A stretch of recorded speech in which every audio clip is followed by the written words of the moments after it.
पावन नवरात्रि की आप सभी को हार्दिक शुभकामनाएं। आज हम सुनेंगे सप्तशती पाठ के तीसरे अध्याय को, जिसमें सेनापतियों सहित महिषासुर का वध।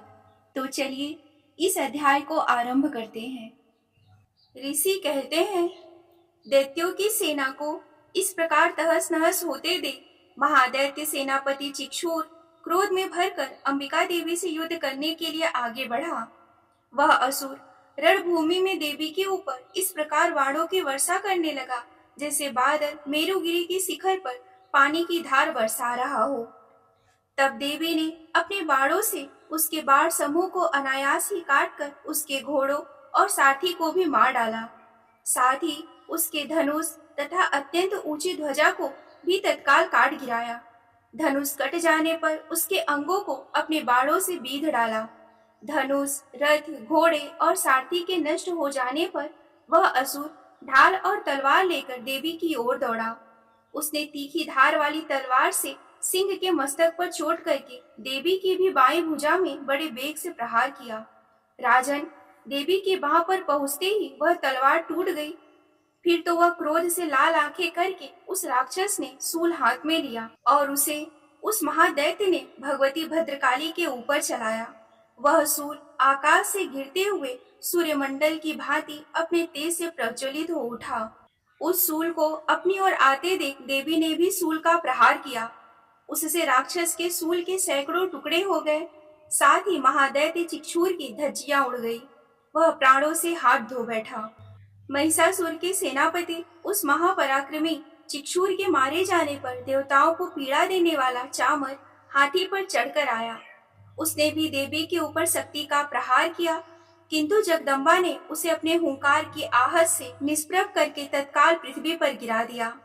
शक्ति टूटकर गिरी हुई देखकर चामर को बड़ा क्रोध हुआ।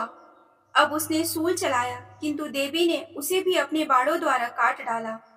इतने में ही देवी का सिंह उछलकर हाथी के मस्तक पर चढ़ बैठा और उस दैत्य के साथ खूब जोर लगाकर बाहु युद्ध करने लगा। वे दोनों लड़ते लड़ते हाथी से पृथ्वी पर आ गए और अत्यंत क्रोध में भरकर एक दूसरे पर बड़े भयंकर प्रहार करते हुए लड़ने लगे। तदंतर सिंह बड़े वेग से आकाश की ओर उछला और उधर से गिरते समय उसने पंजों की मार से चामर का सिर धड़ से अलग कर दिया। इसी प्रकार उद्रक की शिला और वृक्ष आदि की मार खाकर रणभूमि में देवी के हाथ से मारा गया तथा कराल भी दांतों, मुक्कों और थप्पड़ों की चोट से धराशाही हो गया। क्रोध में भरी हुई देवी ने गदा की चोट से उद्धत का कचूमर निकाल डाला। भिंदीपाल से वास्कल को और बाणों से त्राम और अंधक को मौत के घाट उतार दिया। तीन नेत्रों वाली परमेश्वरी ने त्रिशूल से उग्रास, उग्रवीर्य तथा महाहनु नामक दैत्य को मार डाला। तलवार की चोट से विडाल के मस्तक को धड़ से अलग कर दिया। दुर्धर और दुर्मुख इन दोनों को अपने बाणों से यमलोक भेज दिया। इस प्रकार अपनी सेना का संहार होता देख महिषासुर ने भैंसे का रूप धारण करके देवी के गढ़ों को त्रास देना आरंभ किया। किन्हीं को थूथन से मारकर, किन्हीं के ऊपर फुरों का प्रहार करके, किन्हीं किन्हीं को पूंछ से चोट पहुंचाकर, कुछ को सिंगों से विदर करके, कुछ गढ़ों को वेग से, किन्हीं को सिंहनाद से, कुछ को चक्कर देकर, कितनों को निश्वास वायु के झोंके से धाराशाही कर दिया। इस प्रकार गढ़ों की सेना को गिराकर वह असुर महादेवी के सिंह को मारने के लिए झपटा। इससे जगदम्बा को बड़ा क्रोध हुआ। उधर महापराक्रमी महिषासुर भी क्रोध में भरकर धरती को खुरों से खोदने लगा तथा अपने सिंगों से ऊंचे ऊंचे पर्वतों को उठाकर फेंकने और गरजने लगा।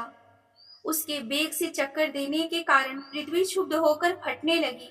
हिलते हुए सिंहों के आघात से विदीर्ण होकर बादलों के टुकड़े टुकड़े होकर गिरने लगे। उसके श्वास की प्रचंड वायु के वेग से उड़े हुए सैकड़ों पर्वत आकाश से गिरने लगे। इस प्रकार क्रोध में भरे हुए उस महादैत्य को अपनी ओर आते देख चंडिका ने उसका वध करने के लिए महान क्रोध किया। उन्होंने पास फेंककर उस महान असुर को बांध लिया। उस महासंग्राम में बध जाने पर उसने भैंसे का रूप त्याग दिया और तत्काल सिंह के रूप में प्रकट हो गया। उस अवस्था में जगदम्बा ज्यों ही उसका मस्तक काटने के लिए उद्धत हुई, त्यों ही वह खड्गधारी पुरुष के रूप में दिखाई देने लगा। तब देवी ने तुरंत ही वाड़ों की वर्षा करके ढाल और तलवार के साथ उस पुरुष को भी बींध डाला। इतने में ही वह महान गजराज के रूप में परिणत हो गया तथा अपनी सूंड से देवी के विशाल सिंह को खींचने और गरजने लगा। खींचते समय देवी ने तलवार से उसकी सूंड काट डाली। तब उस महादैत्य ने पुनः भैंसे का शरीर धारण कर लिया और पहले के भांति चराचर प्राणियों सहित तीनों लोगों को व्याकुल करने लगा। तब क्रोध में भरी हुई जगन माता चंडिका बारंबार उत्तम मधु का पान करने और लाल आंखें करके हंसने लगी। उधर वह बल और पराक्रम के मध्य से उन्मत्त हुआ राक्षस गर्जने और अपने सिंहों से चंडी के ऊपर पर्वतों को फेंकने लगा। उस समय देवी अपने बाणों के समूहों से उसके फेंके हुए पर्वतों को चूर्ण करती हुई बोली। बोलते समय उनका मुख मधु के मध्य से लाल हो रहा था और वाणी लड़खड़ा रही थी। देवी ने कहा, ओ मूढ़, मैं जब तक मधु पीती हूँ तब तक तू क्षण भर के लिए खूब गर्ज ले। मेरे हाथ से यहीं तेरी मृत्यु हो जाने पर अब शीघ्र ही देवता भी गर्जना करेंगे। ऋषि कहते हैं, यो कहकर देवी उछली और उस महादैत्य के ऊपर चढ़ गईं। फिर अपने पैर से उसे दबाकर उन्होंने सूल से उसके कंठ में आघात किया। उनके पैर से दबा होने पर भी महिषासुर अपने मुख से दूसरे रूप में बाहर होने लगा। अभी आधे शरीर से ही वह बाहर निकलने पाया था कि देवी ने अपने प्रभाव से उसे रोक दिया। आधा निकला होने पर भी वह महादैत्य देवी से युद्ध करने लगा। तब देवी ने बहुत बड़ी तलवार से उसका मस्तक काट गिराया। फिर तो हाहाकार करती हुई दैत्यों की सारी सेना भाग गई तथा संपूर्ण देवता अत्यंत प्रसन्न हो गए। देवताओं ने दिव्य महर्षियों के साथ दुर्गा देवी का स्तवन किया। गंधर्वराज गाने लगे तथा अप्सराएं नृत्य करने लगी। इस प्रकार श्री मार्कंडे पुराण में सांवर्णिक मनवंतर की कथा के अंतर्गत देवी महात्म्य में महिषासुरवध नामक तीसरा अध्याय पूरा हुआ। अगर आप सभी ने इस अध्याय को पूरा सुना है तो कमेंट में जय माँ दुर्गा जरूर लिखें। मिलती हूँ अगले वीडियो में, तब तक के लिए आप सभी को मेरा नमस्कार। हर हर महादेव।